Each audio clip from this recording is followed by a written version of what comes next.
Nous sommes réunis ce soir pour le premier conseil de l'année 2025, donc le 14 janvier. Nous reconnaissons que les terres sur lesquelles nous sommes rassemblés font partie du territoire traditionnel des peuples Anishinaabe. Donc, au niveau de l'ordre du jour de ce soir, nous avons un ajout à 6.2a et c'est pour l'octroi du contrat pour les travaux de modernisation du système d'éclairage pour le terrain de soccer numéro 1, mais aussi assujetti à des subventions à 50% du montant. Donc, en accord avec l'ajout, fait l'unanimité. Il n'y a aucun retrait au niveau de l'ordre du jour. Parfait. Donc, l'adoption de l'ordre du jour est proposée par le conseiller Dominique Lévry, appuyé par la conseillère James. Oui. J'avais une question, je ne sais pas si c'est bon. Sur l'ordre du jour, avant qu'il soit adopté, oui. C'est correct. On avait discuté chez nous, dans une rencontre, du procès verbal du CCUDB, parce qu'il y avait peut-être une coquille. Là, je vois au 5C. Je ne sais pas si on devrait le retirer. On peut le retirer, oui. OK. On a remarqué aujourd'hui qu'il y avait une coquille dans le procès verbal du 6 novembre du CCUDD, donc je pense que ça serait mieux de le retirer. Je propose de retirer le procès verbal pour qu'il revise le procès avant de le déposer. D'accord. Donc, c'est une demande pour voter. Est-ce que vous êtes en accord avec le retrait, dans le fond, de conseillère Chan? Oui, parfait. À l'unanimité. Donc, on retire 5C de l'ordre du jour. Donc, ajout de 6.2a et retrait de 5C.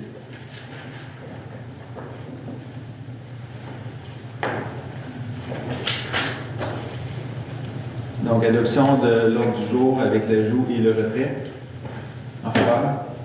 À l'unanimité.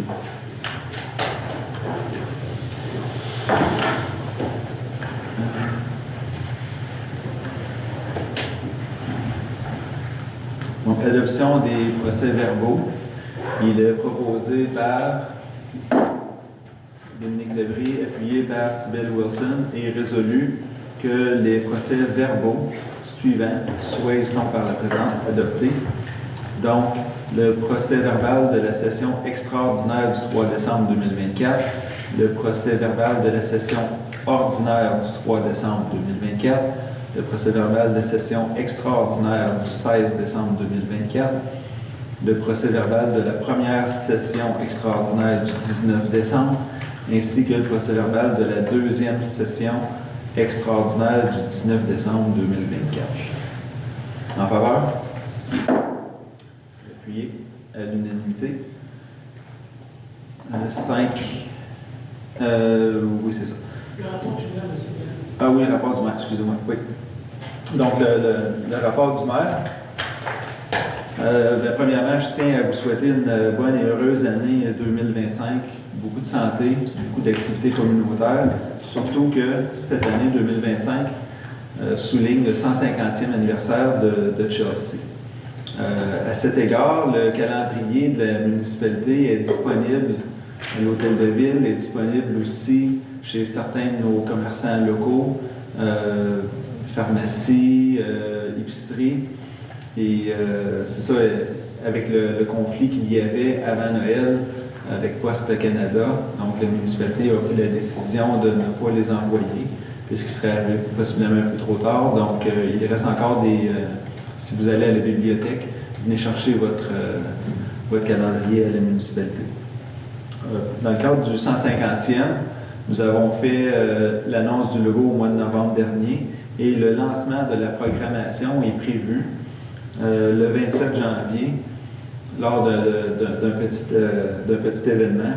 Donc, toute la programmation annuelle, là, ou une partie de la programmation annuelle sera présentée là, à la population.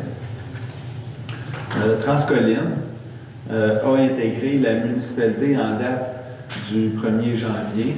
Donc, maintenant, là, Transcolline est administré à 100% par la MRC. Donc, ça devient là, une compétence là, de la MRC.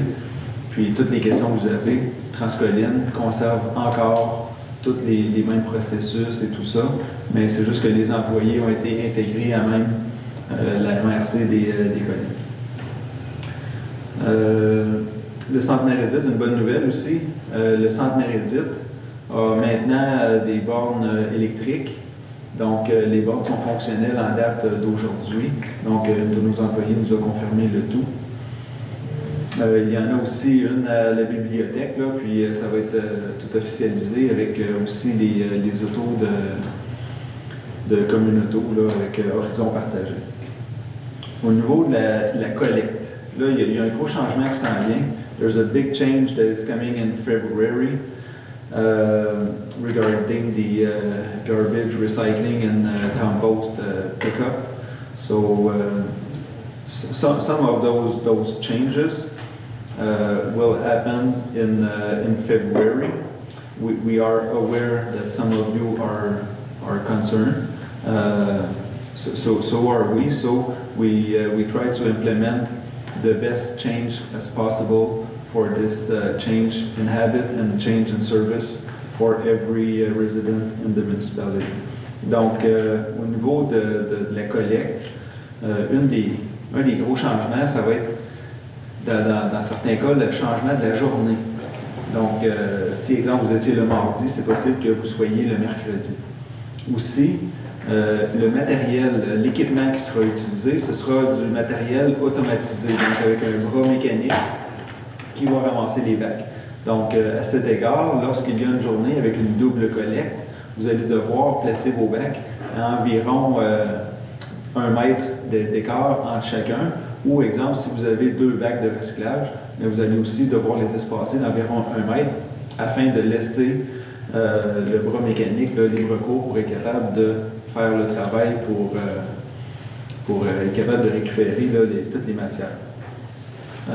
Les encombrants, nous avions une collecte d'encombrants par mois. Donc là, nous allons, avec le nouveau regroupement, avec les autres municipalités, ce sera maintenant une fois par saison. Donc là, les dates sont connues pour janvier, mais toutefois pour le printemps, été et automne, il y a encore des discussions. Puis la municipalité, dans le fond, responsable du regroupement, c'est la municipalité de la pêche. Donc nous avons des discussions là, sur une base hebdomadaire avec nos voisins de la pêche afin là, de s'assurer de la bonne transition au niveau des services parce que la pêche aussi vont vivre le même changement qu'Andlé ainsi que Val-des-Monts et Chelsea. Il n'y aura pas non plus de recyclage, exemple, des boîtes de carton, exemple, des sacs bleus transparents avec des matières recyclables. Il n'y en aura pas qui seront ramassés à côté du bac. Donc, vous allez vraiment devoir mettre tous vos emballages recyclables à l'intérieur du bac et maintenant ne plus rien mettre à côté du bac. Si nécessaire, vous pouvez aussi vous procurer un 2e bac ou même un 3e bac de recyclage pour être capable là, de respecter ceci dans les nouvelles consignes. Et aussi au niveau des feuilles avec le compost, quelques fois par année, là, les gens utilisaient des sacs pour mettre des feuilles, mettre de l'herbe ou des branches. Donc, ça aussi, ça va être, ça reste à être finalisé dans le fond et être identifié là, au niveau des collectes additionnelles pour cela. Une chose aussi avec Éco-Entreprise Québec, ce qu'ils nous ont mentionné, c'est que la municipalité, dans nos communications, nous n'utiliserons plus le mot recyclage, puisque selon Éco-Entreprise Québec, qui sont responsables, dans le fond, de la transition du Québec là, pour réduire les déchets et optimiser, dans le fond, la récupération là, et tout ça. Donc là, ben, c'est que les municipalités, nous faisons de la récupération Et le recyclage, ce n'est pas les municipalités qui le font, mais bien Éco-entreprise Québec. Donc, c'est vraiment... C'est spécifique sur les termes, mais c'est ça. Donc, dans nos communications, lorsque nous allons parler de récupération, ben, c'est anciennement ce qu'on appelait recyclage. This period of transition, we know it might be, it's a change in habit from what we had in the past. We are aware of that, and also our new contractor is also aware.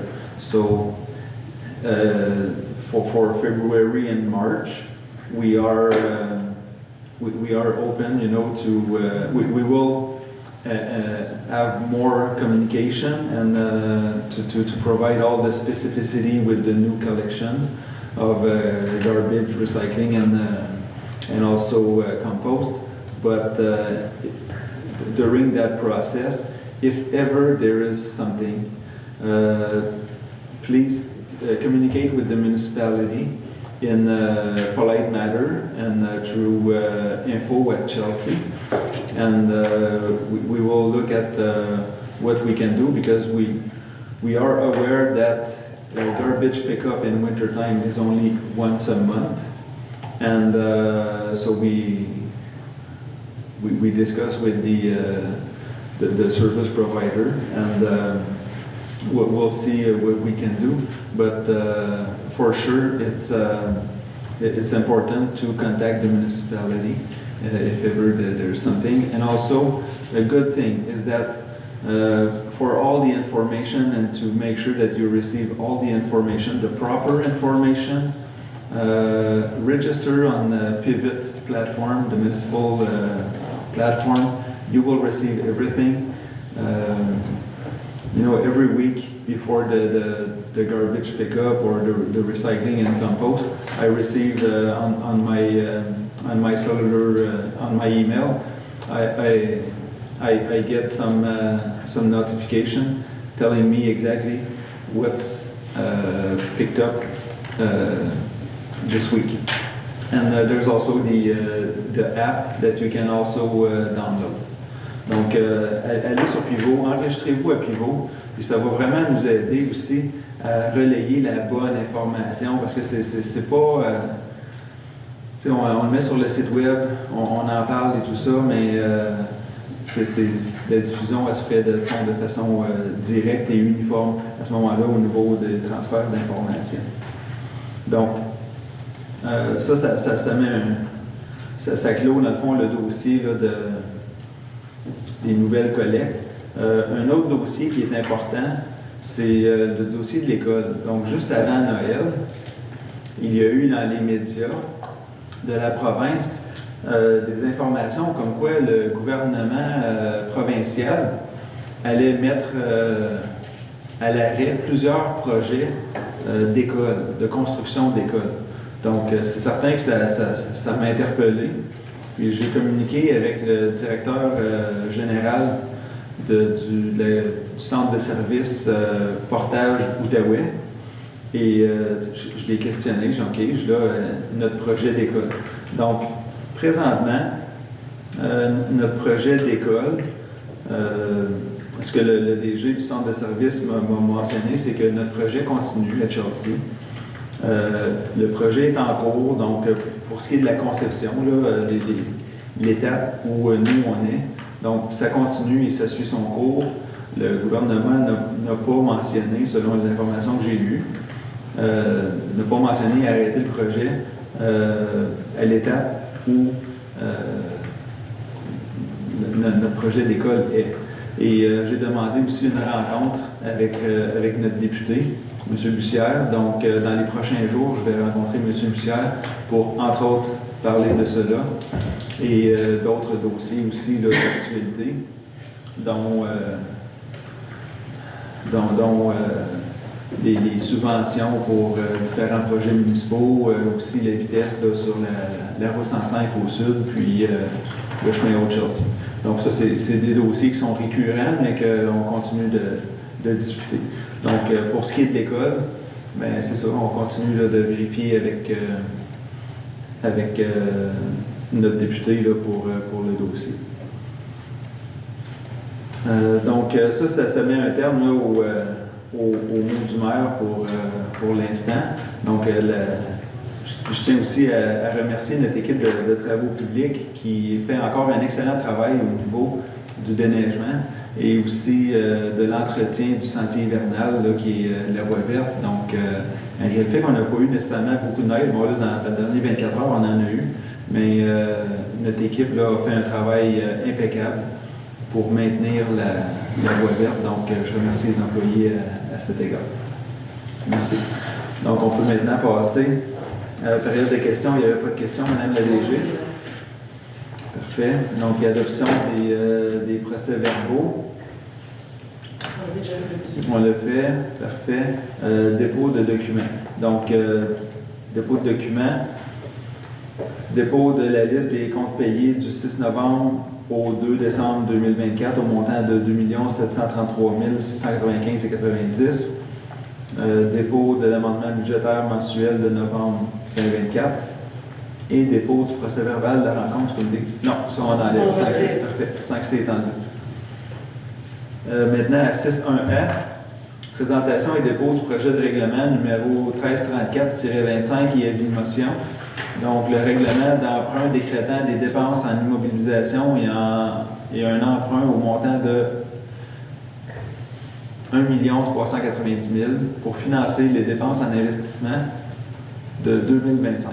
Donc, le conseiller, Christophe Oublier, présente et dépose le projet de règlement et donne avis de motion que lors d'une séance subséquente de ce conseil, le règlement portant numéro 1334-25 sera présenté pour adoption. Est-ce qu'il y a des questions, commentaires? Ça va, parfait. J'ai une question par rapport au processus. Ça va revenir pour l'adoption. Et après ça, chaque emprunt va revenir pour chaque projet. Pour chaque projet. Parfait. 6.3a. Donc, remboursement de l'emprunt échéant le 16 mars 2025. 6.2a, oui, 6.2a, désolé. Oui, 6.2a. Donc, option du contrat pour des travaux de modernisation du système d'éclairage pour le terrain de soccer numéro 1. Donc, attendu que suite à l'adoption du budget de fonctionnement 2025, des travaux de modernisation du système d'éclairage pour le terrain de soccer numéro 1, ça c'est celui qui est à côté du terrain de baseball là, devant l'école, a été approuvé. Un montant de 12 900 $ est prévu à cet égard. Attendu que le service de travaux publics de l'infrastructure de la mobilité a procédé à une demande de prix auprès de la compagnie Séguin-Maurice, attendu que la compagnie Séguin-Maurice a soumis un prix de 26 716,06 $ de taxes, attendu que l'analyse de la soumission est conforme et recommandée, attendu que ce projet est admissible aussi au programme de subvention d'Hydro-Québec, OSE, et que la municipalité bénéficie d'une aide financière de 14 140,32 $. Donc, attendu que la compagnie Séguin-Maurice a le mandat d'obtenir cette aide financière auprès d'Hydro-Québec et que la municipalité doit assumer la différence, soit un montant de 12 575,74 $, plus taxes, sera remboursé par le budget de fonctionnement. En conséquence, il est proposé par Sybelle Wilson, appuyé par Dominique Labrie, et résolu que le Conseil octroie le contrat pour les travaux de modernisation du système d'éclairage pour les terrains de soccer numéro 1 au montant de 26 716,06 $, plus taxes à la compagnie Séguin-Maurice. Questions, commentaires? En faveur? À l'unanimité.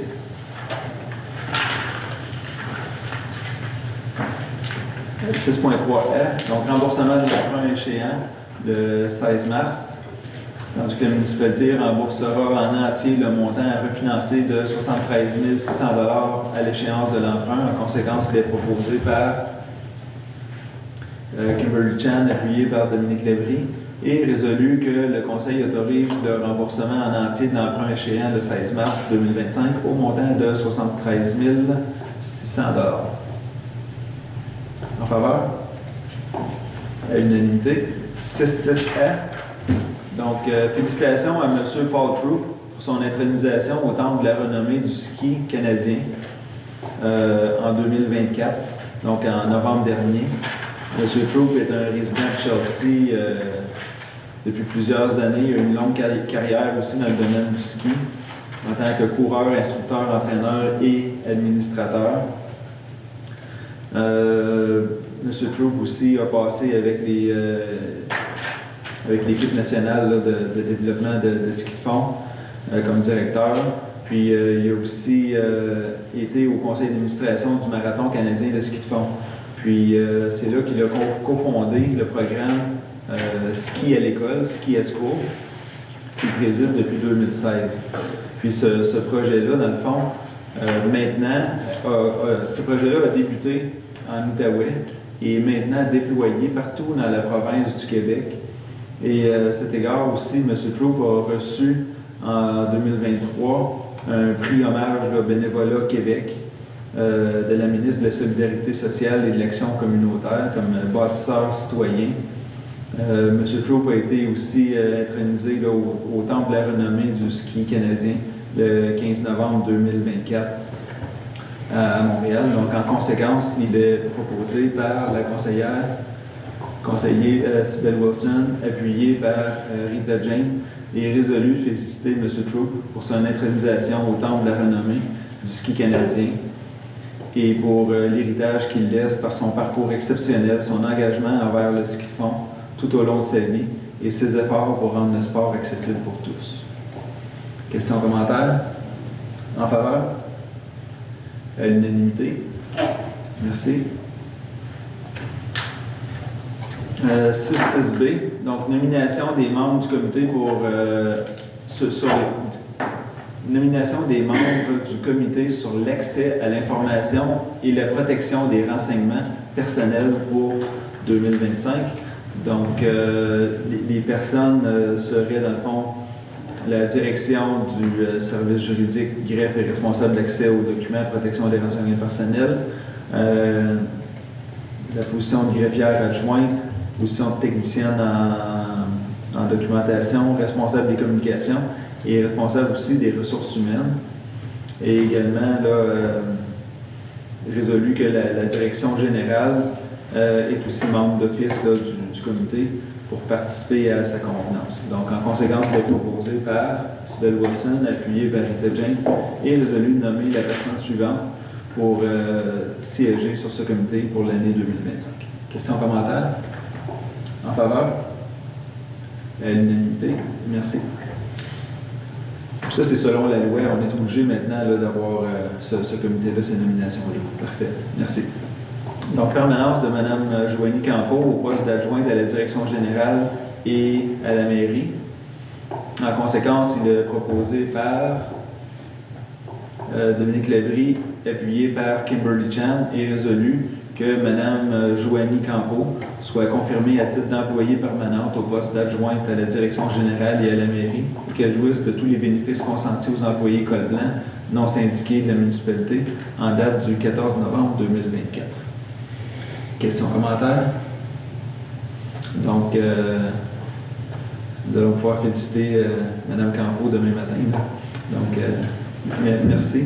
Donc, à l'unanimité? Parfait. Merci beaucoup. 7.1a, dérogation mineure. Oh, OK. Donc là, je passe la parole à la conseillère Kimberly Chan, présidente du comité d'urbanisme. Alors, donc, cette poignée de base nous demande la dérogation mineure pour la marge latérale pour la construction de l'agrandissement au 28 chemin Landeville, tandis que la propriétaire du 28 chemin Landeville a présenté une demande de dérogation mineure afin de permettre la construction d'un agrandissement à 3,53 mètres de la ligne latérale de propriété plutôt qu'à 4,5 mètres tel que stipulé dans le règlement de zonage, attendu que le comité consultatif d'urbanisme et de développement durable a effectué une recommandation, attendu qu'un avis public fut donné. En conséquence, il est proposé par la conseillère Sybelle Wilson et appuyé par la conseillère Rita Jane et résolu que le préambule soit réparti au fond de la présente résolution. Est-ce qu'il y avait des questions en faveur? À À l'unanimité, merci.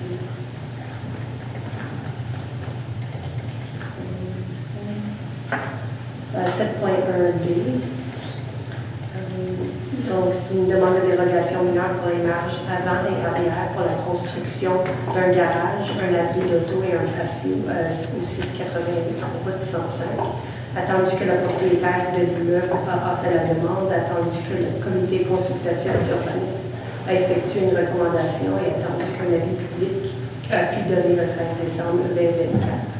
En conséquence, donc je vais juste lire la demande. Le propriétaire demande d'aménager un garage et un abri d'auto à 2,10 mètres de la voie verte au lieu de 4,5 mètres et de 2,11 mètres de la route 105 au lieu de 20 mètres, ainsi qu'un patio à 1,67 mètres de la voie verte au lieu de 4,5 mètres et à 9,8 mètres de la route 105 au lieu de 20 mètres, tel que stipulé au règlement du zonage, numéro 1215-22. Conditionnel, donc il y a une condition dans la résolution, la demande est conditionnelle que la demande de permis du patio soit accompagnée d'un plan signé et scellé par un ingénieur. Est-ce qu'il y avait des questions? Moi, j'ai juste, c'est une petite coquille, là. Cette propriété-là n'est pas dans le district 3. Je vais juste me rendre compte que c'est dans le district 2. C'est tout. Présentement 2, mais éventuellement peut-être 3. C'est moi, mais pour l'instant, c'est comme. Right? Oui. OK. Parce que c'est juste après la boucanier, là, comme vers le sud. Oui. Projet Peters Point. Oui. Ouais, il était fait par là. Oui. Dans le district 2.5. On va régler ça. C'est ça. En conséquence, il est proposé par le conseil de Métlarie, appuyé par la conseillère Rita Jane. Est-ce qu'il y avait questions, commentaires ou non? En faveur? Oui. À l'unanimité, merci. 7.2a, donc c'est une demande de PIA au 28 chemin Launderville. Attendu que le propriétaire au 28 chemin Launderville a présenté une demande d'approbation pour un plan d'implantation et d'intégration architecturale afin de permettre la construction d'un agrandissement. Attendu que les dimensions, la localisation, la forme, le design, la couleur et les matériaux s'harmonisent avec l'architecture de la résidence. Attendu que l'implantation proposée doit être conforme à notre PIA. Attendu que le CCUDD a effectué une recommandation. En conséquence, il est proposé par conseiller de Métlarie et appuyé par le conseiller Christopher Blais et résolu que le préambule ici soit une partie intégrante de la présente résolution. Est-ce qu'il y a des questions ou des commentaires en faveur? À l'unanimité, merci. Le 7.2b, c'est encore une demande de PIA. C'est pour le 193 chemin Ringfield. Attendu que le propriétaire du 193 chemin Ringfield a présenté une demande de PIA dans le but d'approuver la construction d'un nouveau modèle de résidence unifamiliale isolée. Donc, cette demande, c'est pour vraiment la partie, va se situer dans la partie sud du projet Henry Park. Attendu que le nouveau modèle d'habitation unifamiliale de Summerley sera offert dans la phase 4 et la phase 5 du projet de la ferme Hendrick, et qu'un minimum de 3 arbres ou plus seront plantés par propriété en conformité avec les exigences du règlement de zonage. Attendu que l'architecture, son architecture s'apparente aux autres modèles offerts déjà construits dans la ferme Hendrick. Attendu que le bâtiment proposé est conforme au PIA, attendu que le CCUDD a effectué une recommandation. En conséquence, il est proposé par la conseillère Rita Jane et appuyé par la conseillère Sybelle Wilson et résolu que le préambule ici soit une partie intégrante de la présente résolution. Questions, commentaires en faveur? C'est-tu le district 6? Non, oui, parce que ça change, les districts ont changé, c'est pour ça la ferme Hendrick fait maintenant partie. Plus maintenant, pas maintenant. Mais on va remettre le 2 pour le moment. Puis, OK.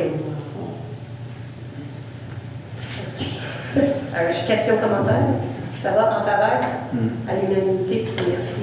Je pense que c'est tout. Non, il y a après ça, c'est la réglementation, si tu veux prendre la parole. Parfait.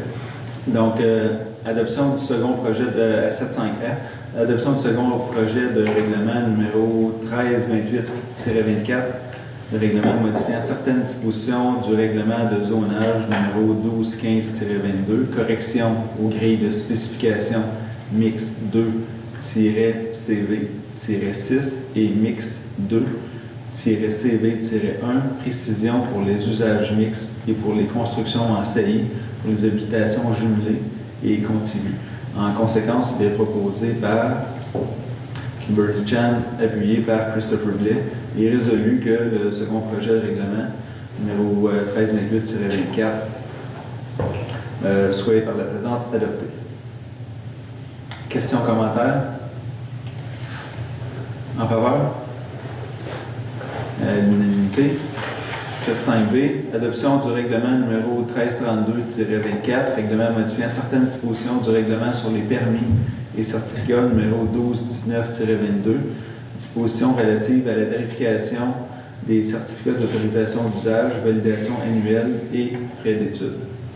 En conséquence, il est proposé par la conseillère, le conseiller, Sybelle Wilson, appuyé par Kimberly Chan, et résolu que le règlement numéro 1332-24 soit par la présente adopté. Questions, commentaires? Oui, conseillère Jane. Moi, je vais voter contre à cause de la hausse incroyable sur les Airbnb, surtout pour les établissements de résidence principale. Donc, je vais voter contre. Merci. D'autres questions, commentaires? En faveur? Je vais juste ajouter que sur les Airbnb aussi, là, on comprend tous qu'il y avait un rattrapage à faire. C'est juste le choc brutal, rapide là, qu'il y a. J'ai eu des appels encore hier là-dessus. Puis, tu sais, c'est sûr que c'est difficile. Quand on parle de planification financière, là, on ne devrait pas en arriver à faire des rattrapages aussi rapides là, sur. Oui, il y avait lieu de l'indexer. On aurait peut-être pu l'étaler un peu plus dans le temps. Merci. D'autres questions, commentaires? En faveur? Contre? Parfait. Est-ce que c'est noté? Monsieur. Donc, la conseillère Jane est contre. Parfait, merci.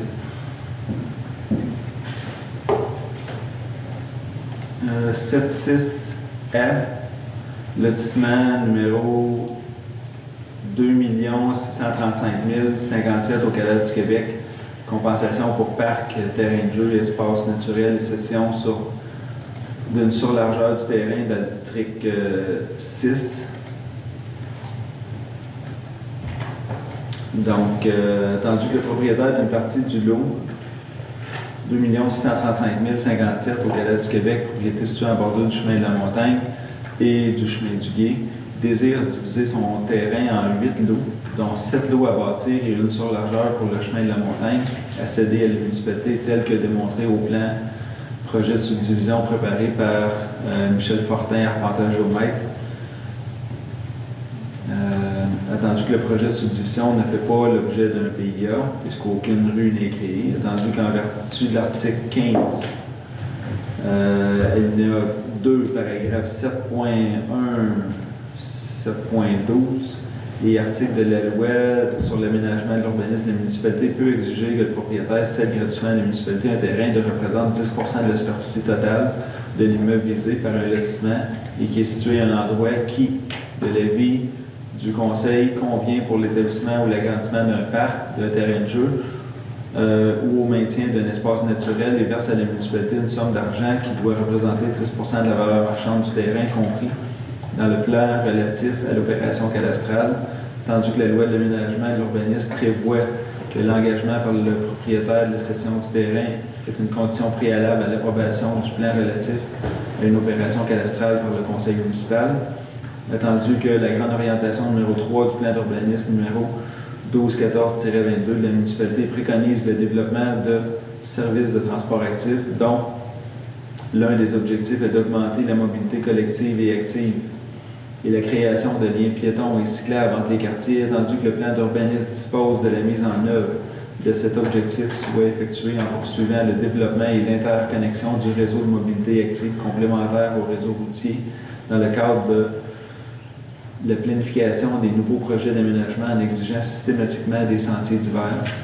Attendu qu'en vertu de l'article 3.2.10 du règlement de lotissement numéro 1216-22, le propriétaire devra, au moment du dépôt d'une demande de permis de lotissement, sur simple demande du conseil municipal, céder à la municipalité, par acte notarié, aux frais de la municipalité, des sentiers pour piétons d'une largeur d'emprise minimale de 3 mètres.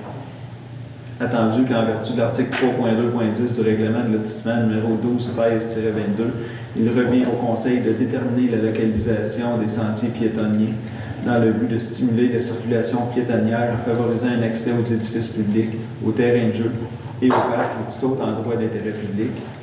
Attendu que le conseil souhaite encourager le transport actif dans ce nouveau lotissement et demande donc au propriétaire d'ajouter dans son plan cadastral des sentiers pédestres, attendu que le promoteur refuse de modifier son plan pour y ajouter des sentiers pédestres et préfère contribuer une compensation monétaire de 10 % de la valeur marchande de son terrain pour financer des parcs, terrains de jeu et espaces naturels ailleurs sur le territoire de la municipalité dans des endroits plus appropriés, et ce, contrairement aux dispositions de la loi de l'aménagement et de l'urbanisme et aux dispositions réglementaires de la municipalité. Attendu que, conformément au règlement de lotissement, les sommes d'argent versées doivent représenter 10 % de la valeur marchande du terrain établi aux frais du propriétaire par un évaluateur agréé avec lequel la municipalité est en accord. Attendu que la parcelle 3 sera cédée gratuitement à la municipalité pour une surlargeur du chemin de la montagne, aussitôt que possible après la réalisation des opérations cadastrales relatives à ces lots. Attendu que la cession de la parcelle 3 devrait être effectuée devant le notaire Megan Group aux frais du propriétaire. En conséquence, il est proposé par la conseillère, le conseiller Kimberly Chan, appuyé par la conseillère Sybelle Wilson, et résolu que le Conseil refuse la demande de lotissement d'une partie du lot 2 635 057 au cadastre du Québec, le propriétaire ayant refusé de se conformer à l'exigence préalable demandée par le Conseil municipal d'ajouter les sentiers pédestres au projet proposé pour l'approbation, que le préambule ci-devant soit une partie intégrante de la présente résolution. C'est ça. Questions, commentaires? En faveur? Oui. Oui, je suis comme... est-ce qu'il y a eu d'autres propositions par rapport à, s'il ne veut pas faire les sentiers, est-ce qu'il y a eu d'autres propositions de terrain ou juste seulement d'argent? On a qu'on a vu, c'est vraiment de regarder pour les sentiers. Oui. C'est ça qui a été... OK. C'est dans notre plan stratégique, c'est dans notre plan directeur de transport actif, c'est dans notre plan d'urbanisme en plus, dans notre plan d'action en développement durable. Donc, c'est des éléments là, qui ne sont pas nouveaux, qui sont déjà là, qui sont déjà identifiés. Donc, c'est pour ça que le département d'urbanisme a discuté avec le propriétaire pour lui faire mention là, des intentions du conseil et des demandes du conseil.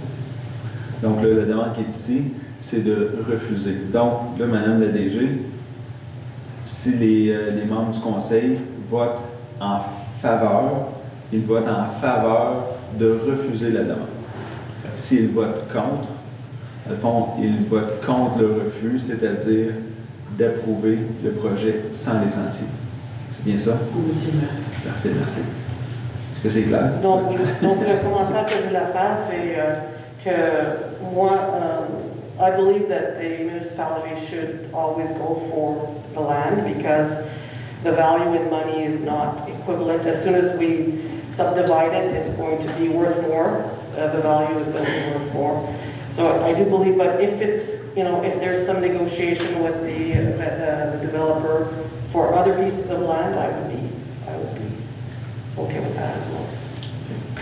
Donc, en faveur? À l'unanimité. Merci. 9A.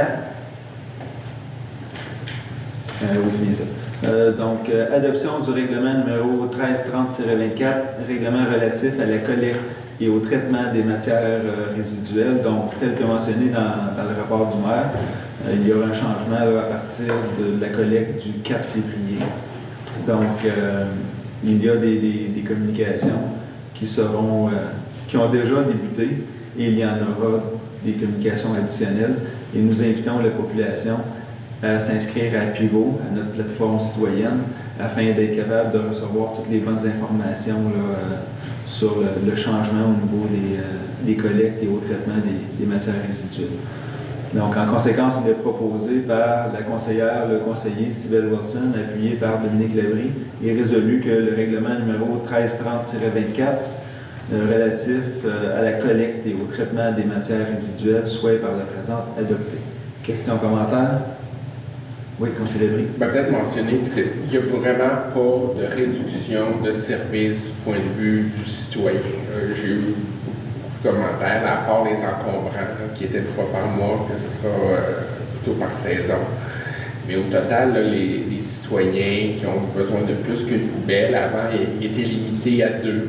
Maintenant, ils peuvent aller jusqu'à 6.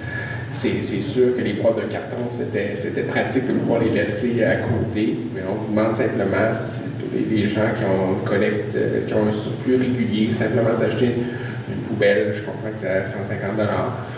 Mais ils peuvent aller jusqu'à 6. Là. Donc, il n'y a pas une réduction de service, il y a une augmentation de service. On peut collecter plus de choses et il y a plus de matières qui sont acceptées dans le recyclage.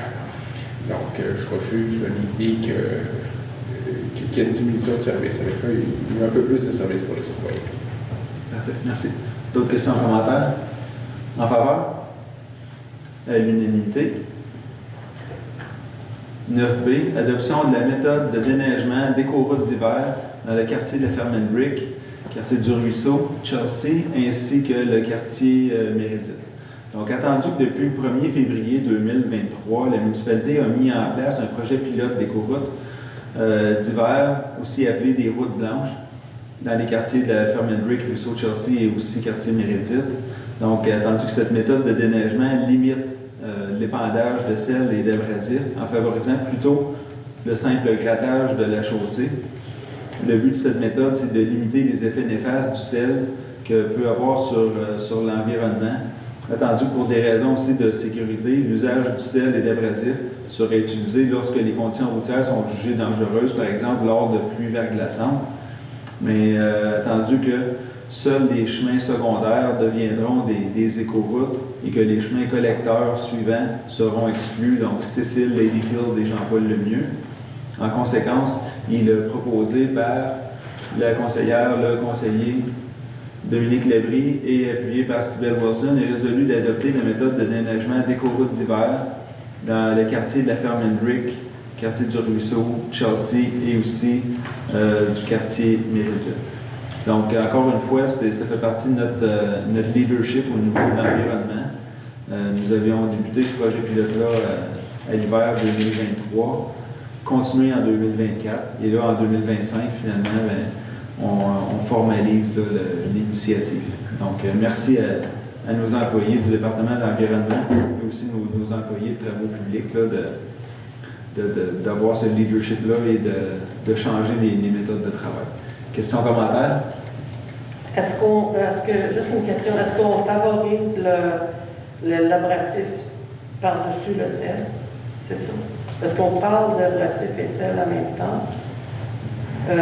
Juste pour être sûr. L'usage de sel et d'abrasif sera utilisé lorsque les conditions routières seront jugées dangereuses. Sinon, on appelle ça des routes blanches. Donc, c'est simplement le grattage.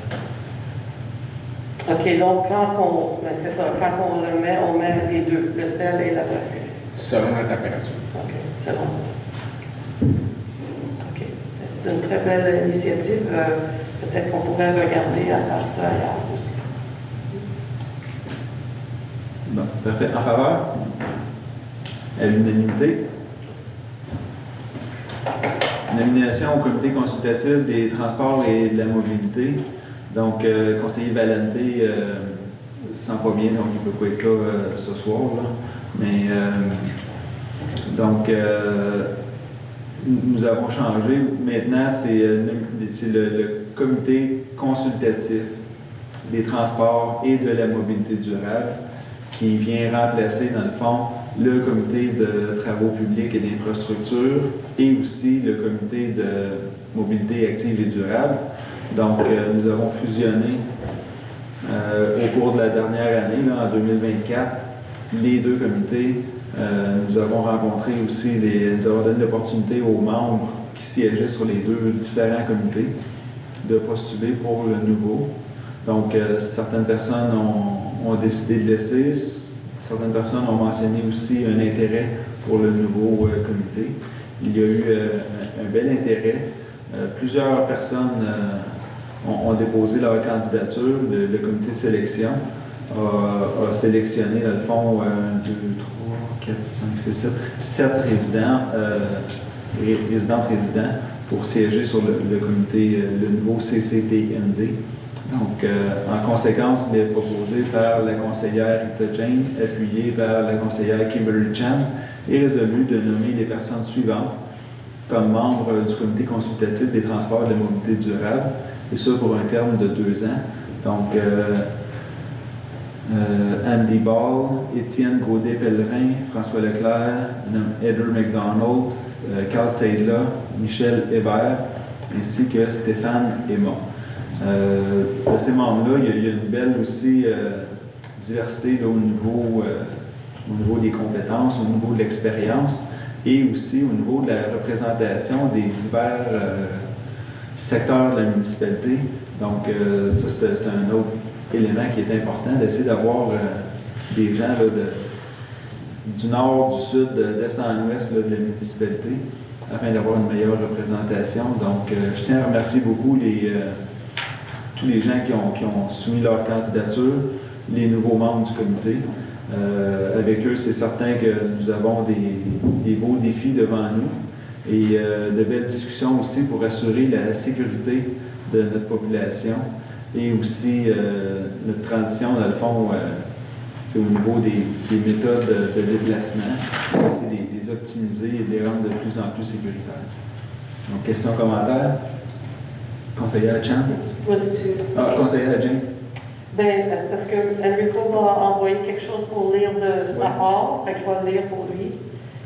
This is from Councilor Valiente. Please extend my regards and say for me that we are very fortunate to have attracted so many excellent and passionate, skilled and talented people wishing to sit on this committee. Sadly, we could not take them all, but given our Vision Zero approach and the need for focused discussions and strategies development, we will be calling on all of them to help us on these in working groups, to develop plans, strategies, and to make roads, trails, and public places safer for our residents of all ages.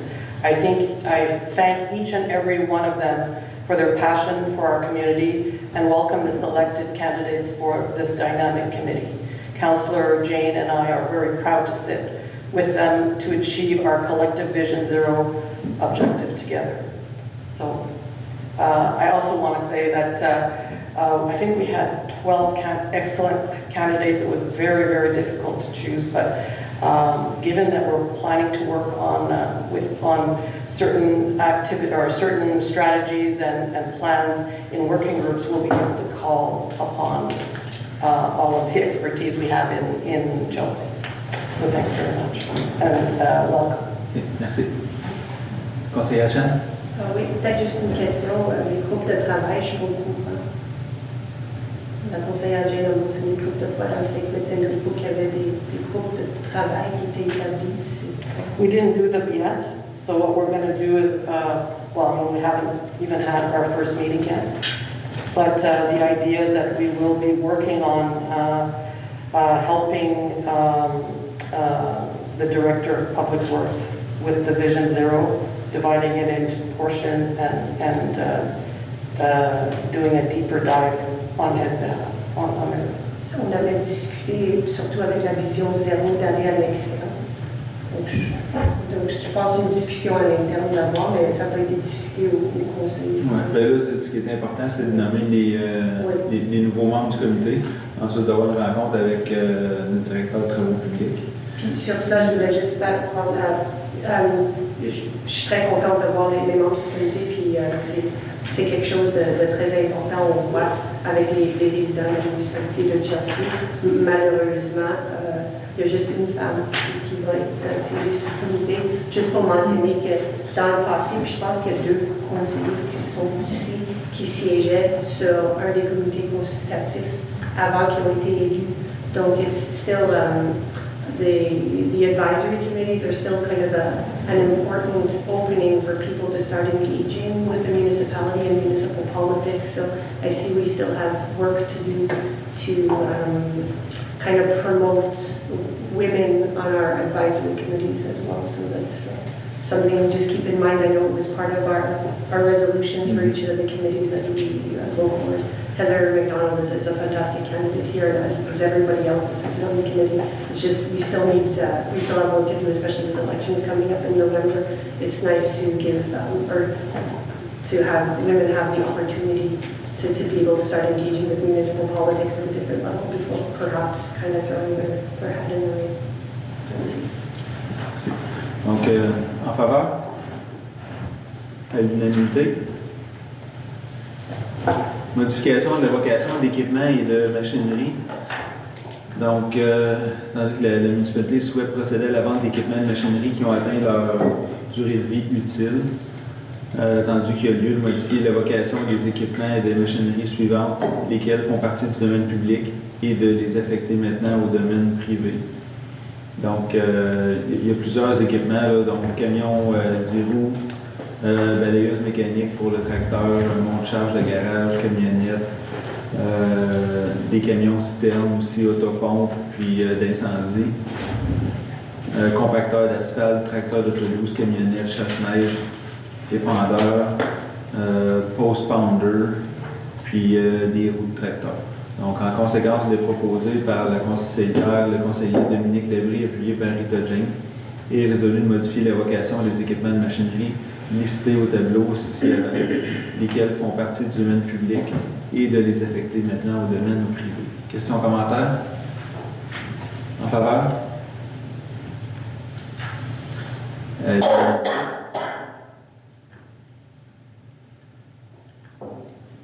Maintenant, 10A. Donc, engagement auprès de Patrimoine canadien dans le cadre de la demande de financement pour le projet. Oui?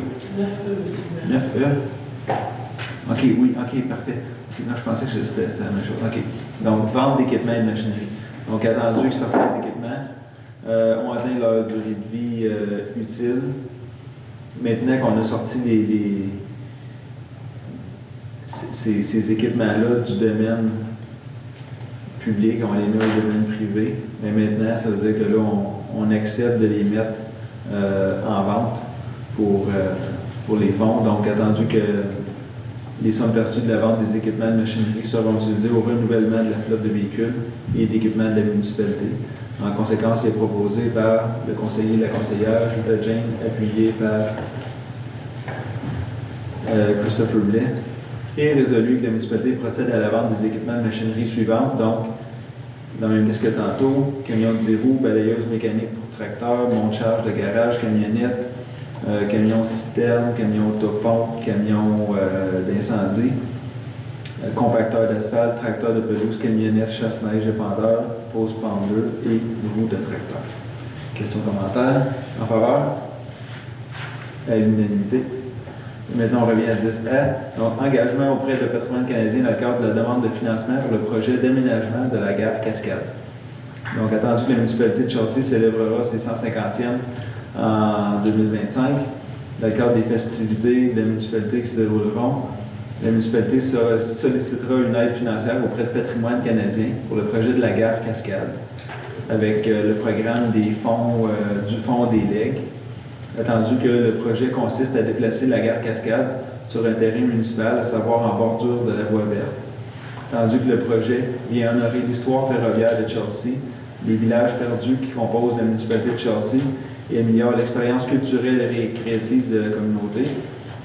Attendu que la municipalité s'engage à respecter les conditions d'attribution de l'aide financière, programme du Fonds des legs Patrimoine canadien, de la réalisation du projet de la gare.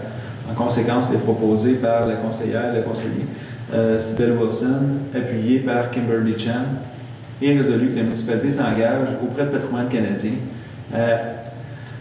Installer le bâtiment de la gare Cascade sur un terrain appartenant à la municipalité en bordure de la BBC. Mettre en valeur l'histoire ferroviaire de la municipalité de Chelsea par le biais de l'installation du bâtiment de la gare sur un site interprétatif. De maintenir l'accès gratuit du bâtiment aux citoyens de Chelsea et au grand public. Et de conserver le bâtiment de la gare sur le site interprétatif pendant au moins 25 ans. Ça, c'est des clauses qui sont mises de l'avant par le fonds des legs. Donc, c'est des clauses que nous devons identifier dans la résolution pour être capable de démontrer à Patrimoine canadien que la municipalité s'engage à respecter, dans le fond, les conditions liées à la subvention. Madame la DG, c'est bien ça? C'est bien ça, monsieur. Parfait. Donc, c'est juste ça ici. Dans le fond, la résolution, c'est en lien avec des exigences que Patrimoine canadien demande pour appliquer sur les subventions. Questions, commentaires? Oui, conseiller Lavie. Simplement pour dire que je vais appuyer la résolution, mais pour moi, c'est conditionnel là, au montant là, qu'on aura reçu. Là. Parce que je suis un peu inquiet là, du coût du projet de façon globale. Et on comprend que c'est d'abord pour faire la demande de subvention. Parfait. D'autres questions, commentaires? En faveur? À l'unanimité. Merci. Donc, levé de la session, il est proposé par la conseillère Wilson, appuyé par la conseillère Jane. Il est résolu que cette séance ordinaire du Conseil soit levée à 19h56. En faveur? À l'unanimité. Merci.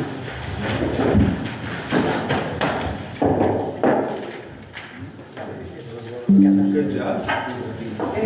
Merci.